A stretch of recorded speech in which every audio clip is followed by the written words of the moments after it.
கடந்த சனிக்கிழமை அன்று மாண்புமிகு தமிழ்நாட்டின் முதலமைச்சர்களால் தமிழ்நாட்டில் ஒரு மகத்தான மருத்துவ சேவை திட்டம் ஒன்று புதிதாக தொடங்கப்பட்டது.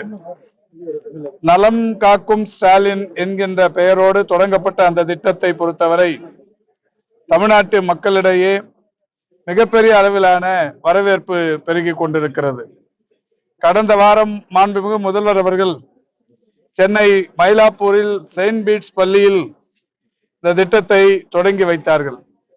அன்றைக்கு ஒரே நாளில் தமிழ்நாட்டில் இருக்கிற 38 வருவாய் மாவட்டங்களிலும் 38 இடங்களில் நடத்தப்பட்டது. இன்றைக்கு இரண்டாவது சனிக்கிழமை என்கின்ற வகையில் இன்றைக்கு 36 இடங்களில் நடத்தப்பட்டு கொண்டிருக்கிறது. சென்னை, ஊட்டி நீங்களாக 36 வருவாய் மாவட்டங்களில் இந்த நலம் காக்கும் ஸ்டாலின் என்கின்ற மகத்தான நிகழ்வு திட்டம் நடைபெற்றுக் கொண்டிருக்கிறது.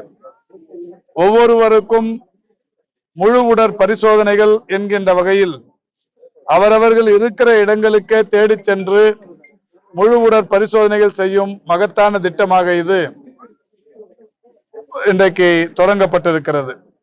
இந்த திட்டத்தை பொறுத்தவரை மாண்புமிகு முதல்வர் அவர்கள் தொடங்கி வைக்கும் போது ஒரு 6 மாத காலத்திற்குள் தமிழ்நாடு முழுவதிலும் 1256 இடங்களில் இது நடத்தப்படும் என்று அறிவித்தார்கள். தமிழ்நாட்டில் இருக்கிற 388 வட்டாரங்களில் ஒவ்வொரு வட்டாரத்திற்கும் 3 என்கின்ற வகையிலேயும், பெருநகர சென்னை மாநகராட்சியில் 15 என்கின்ற வகையிலேயும், 10 லட்சத்திற்கும் மேற்பட்ட மக்கள் தொகை கொண்ட 5 மாநகராட்சிகளில் தலா 4 என்கின்ற வகைகளிலேயும், 10 லட்சத்திற்கும் குறைவான மக்கள் தொகை கொண்ட 19 மாநகராட்சிகளில் தலா 3 என்கின்ற வகைகளிலேயும் இந்த முகாம்கள் நடத்தப்பட்டு கொண்டிருக்கிறது. ஆக மொத்தம் ஒரு 6-7 மாத காலத்தில் 1256 முகாம்கள் நடத்தப்படும் என்று அறிவிக்கப்பட்டு இந்த முகாம்கள் இன்றைக்கு கடந்த வாரம் 38ம் இந்த வாரம் 36ம் நடைபெற்றுக் கொண்டிருக்கிறது. கடந்த வாரம் நடத்தப்பட்ட முகாமை பொறுத்தவரை ஒரே நாளில் 44,418 பயனாளிகள் மருத்துவ பயன் பெற்றிருக்கிறார்கள். இந்த திட்டத்தை தொடங்கி வைக்கிற போது மாண்புமிகு தமிழ்நாட்டின் முதலமைச்சர் அவர்கள் சொன்னது, இனிமேல் தமிழ்நாடு அரசு மருத்துவமனைகளுக்கு வருகிற பொதுமக்களை நோயாளர்கள் என்று சொல்லக்கூடாது, மருத்துவ பயனாளர்கள் என்றே சொல்ல வேண்டும் என்று சொல்லியிருக்கிறார்கள். அந்த வகையில் கடந்த வாரம் 44,418 பேர் மருத்துவ பயன் பெற்றிருக்கிறார்கள். 2வது வாரமாக இன்றைக்கு காலை 9 மணிக்கு தொடங்கி இந்த முகாம்கள் நடைபெற்றுக் கொண்டிருக்கிறது. சற்று நேரத்திற்கு முன்னர், அதாவது சரியாக 1 மணி வரை நடைபெற்றுக் கொண்டிருக்கிற இந்த 36 முகாம்களில் இதுவரை பதிவு செய்து பயன்பெற்றுக் கொண்டிருப்பவர்களுடைய எண்ணிக்கை 35,576 பேர். 4 மணி வரை நடைபெறவிருக்கிறது. 1 மணி வரை மட்டுமே 35,576 பேர் இன்றைக்கு இந்த முகாம்களுக்கு வருகை தந்து பயன்பெற்றுக் கொண்டிருக்கிறார்கள். மிகப்பெரிய அளவில் வெற்றி பெற்றிருக்கிறது இந்த முகாம்கள். ஒவ்வொரு முகாமிலும் ஆயிரக்கணக்கானவர்கள் தங்களுடைய முழு உடற் பரிசோதனைகளை செய்து கொள்ளும் பட்சத்தில் அவர்களுக்கான மருத்துவ ஆய்வக வசதிகள், மருத்துவ சேவைகள் உடனடியாக வழங்கப்பட்டு முழு மன நிறைவோடு அவர்களுடைய உடல் நலம் குறித்த அந்த மெடிக்கல் ஹிஸ்டரி ஒரு கோப்புடன் அவர்கள் வீடுகளுக்கு திரும்பி செல்லுகிறார்கள். அவர்களுக்கு எதிர்காலத்தில் ஏற்படுகிற இந்த நோய் பாதிப்புகளுக்கும் தீர்வு காண்பதற்கு அவர்களுக்கு இப்போது எடுக்கப்படுகிற இந்த ஆய்வின் முடிவுகள் உதவியாக இருக்கும் என்கின்ற வகையில் மிகப்பெரிய அளவில் பொதுமக்களிடையே இது வரவேற்பினை பெற்றிருக்கிறது.